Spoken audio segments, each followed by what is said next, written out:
warahmatullahi wabarakatuh. Waalaikumsalam warahmatullahi wabarakatuh. Pas TV dimanapun Anda berada, kita berjumpa lagi dalam acara Pas Ngopi, Komandan Agama Sinyaliat ngobrol seputar informasi.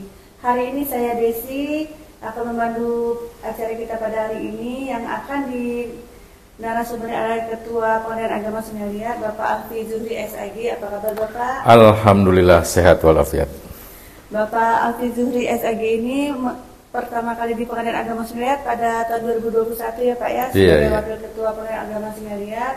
Kemudian pada akhir Desember 2022 Bapak menjabat sebagai Ketua Pengadilan Agama Sinyaliat. Bagaimana karir Bapak dari awal hingga Bapak menjadi Ketua Pengadilan Agama Sinyaliat ini Pak? Bisa menjelaskan kepada kami Pak?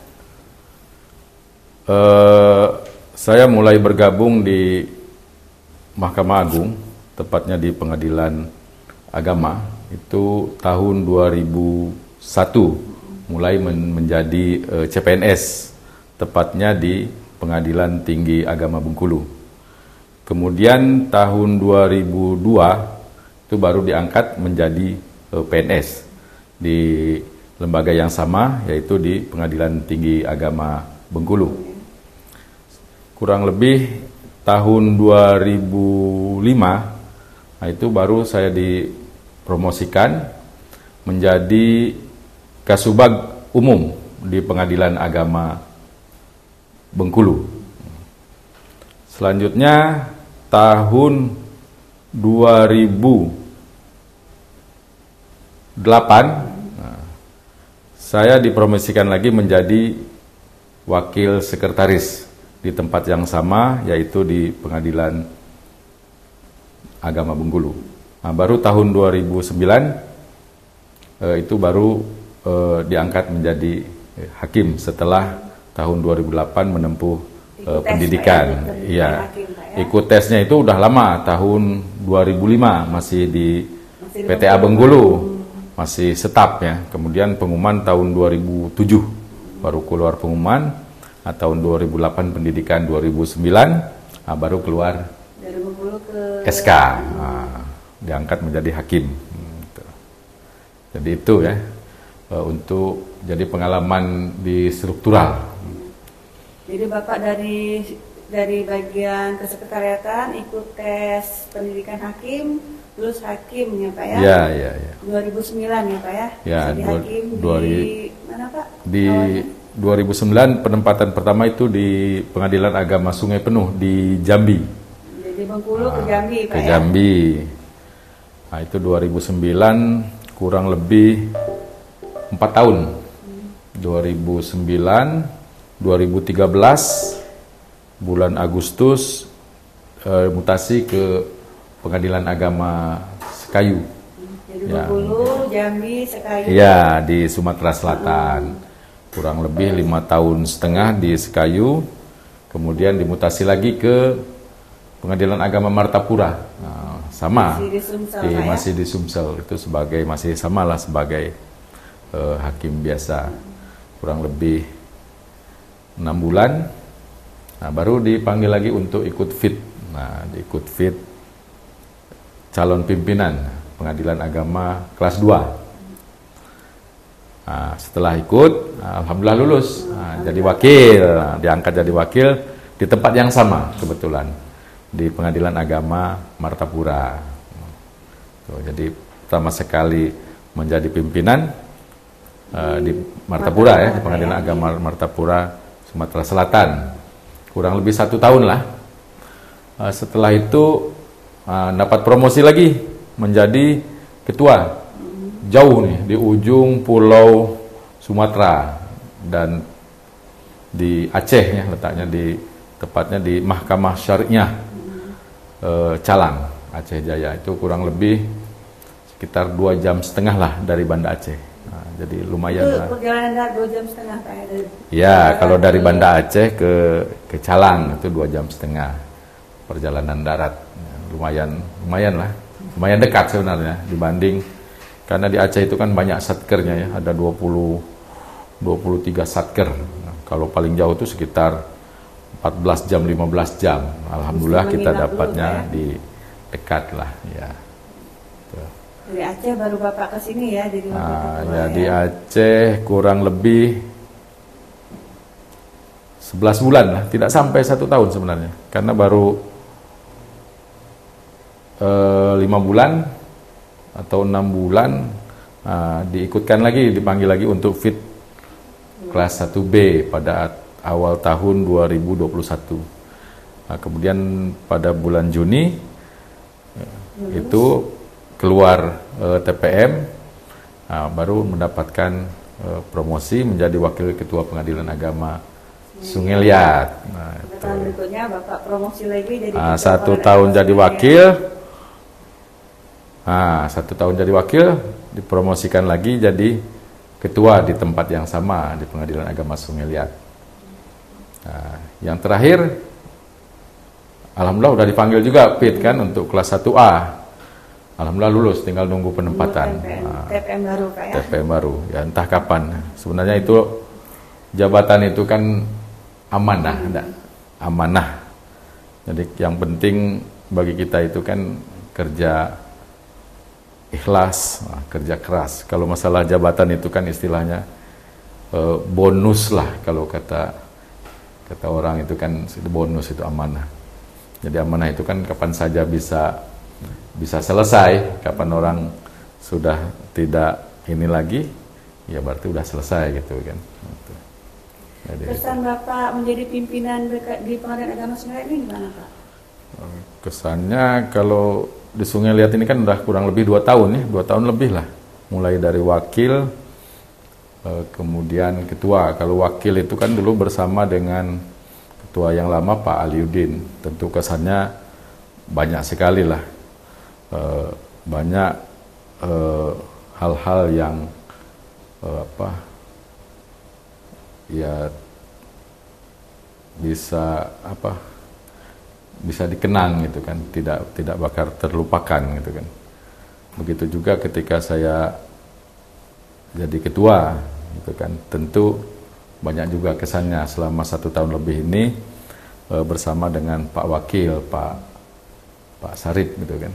Nah itu tentu banyak kenangannya, karena di Pengadilan Agama Sungai Liat ini kan apapun yang kita kerjakan, sesulit apapun, insya Allah kita bisa selesaikan.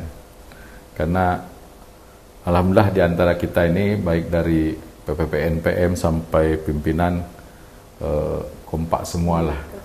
Kekeluargaannya kuat, kompak. Kemudian kalaupun ada pekerjaan sesulit apapun, bisa diselesaikan. Itulah yang menjadikan pekerjaan kita sebenarnya menjadi ringan gitu kan. Selama Bapak 2 tahun di Pengadilan Agama Sungai Liat, bagaimana perkembangannya dari Bapak datang sampai akhir tahun ini Pak? Dulu saya masuk Juli 2021 ya. Juli 2021 emang dah, kalau struktur mungkin ya, secara fisik mungkin udah bagus lah, udah memadai, karena emang udah prototip gedungnya gitu kan. Tapi dari segi pekerjaan juga udah, saya lihat begitu masuk udah kesannya bagus lah, udah bagus gitu kan. Banyak hal-hal yang sudah dikerjakan oleh pimpinan-pimpinan sebelumnya, termasuk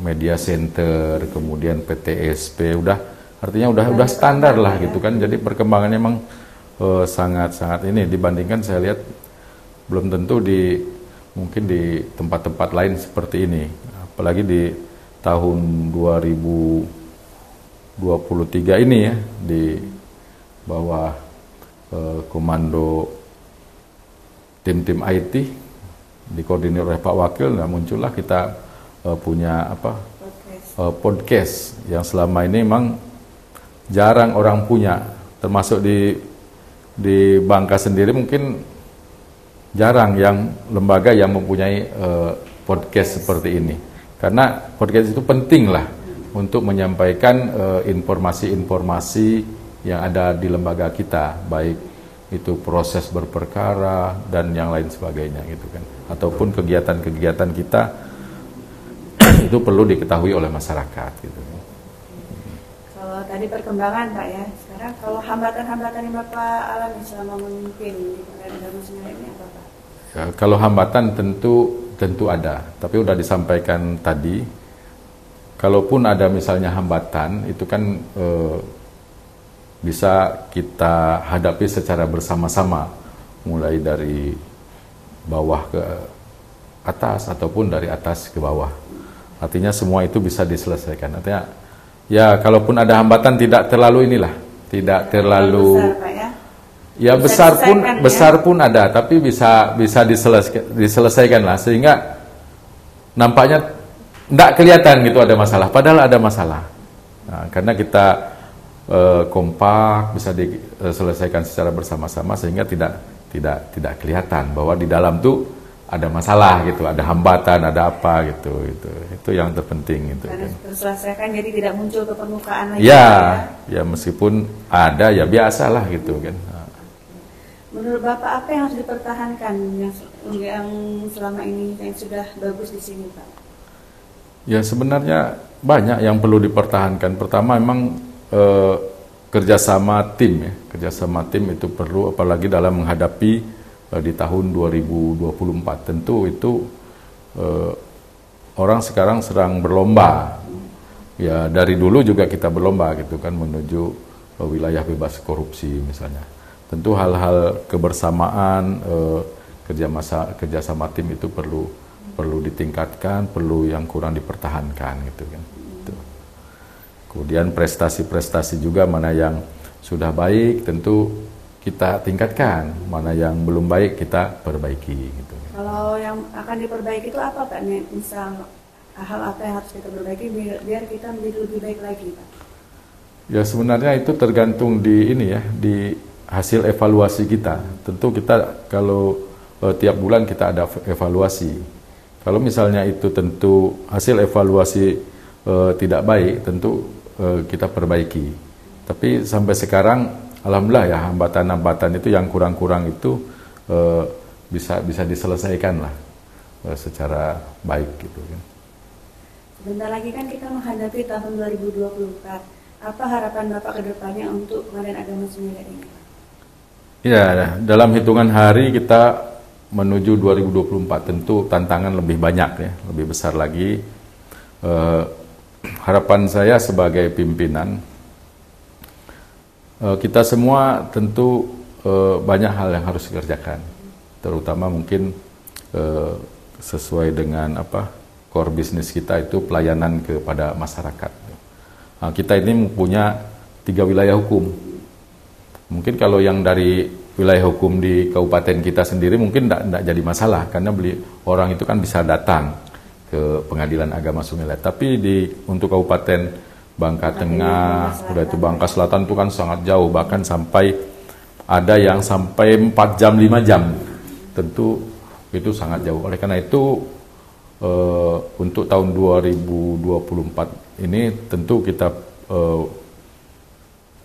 banyak program untuk meningkatkan pelayanan, terutama bagi masyarakat Bangka Tengah dan Bangka Selatan. Dan kita insya Allah lah akan bekerja sama dengan pemerintah daerah setempat, baik Bangka Tengah, Bangka Selatan maupun Kemenag.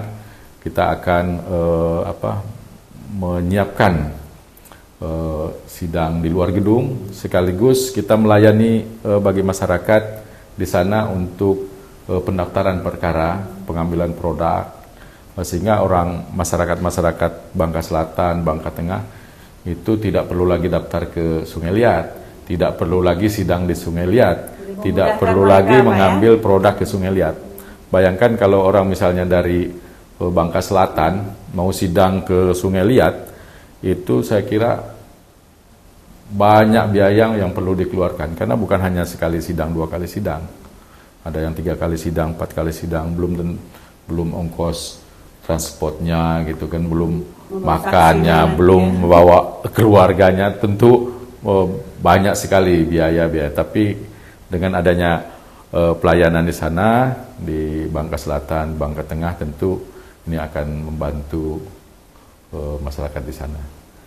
Gitu. Nah, semoga nanti cepat realisasi untuk sidang keliling ya Pak ya. Kira-kira kapan Pak? Mudah-mudahan di bulan Januari atau pertengahan Januari sudah terlaksana, dan kita juga selain kerjasama dengan pemerintah daerah di sana, tentu kita bekerja sama ya dengan lembaga-lembaga lain.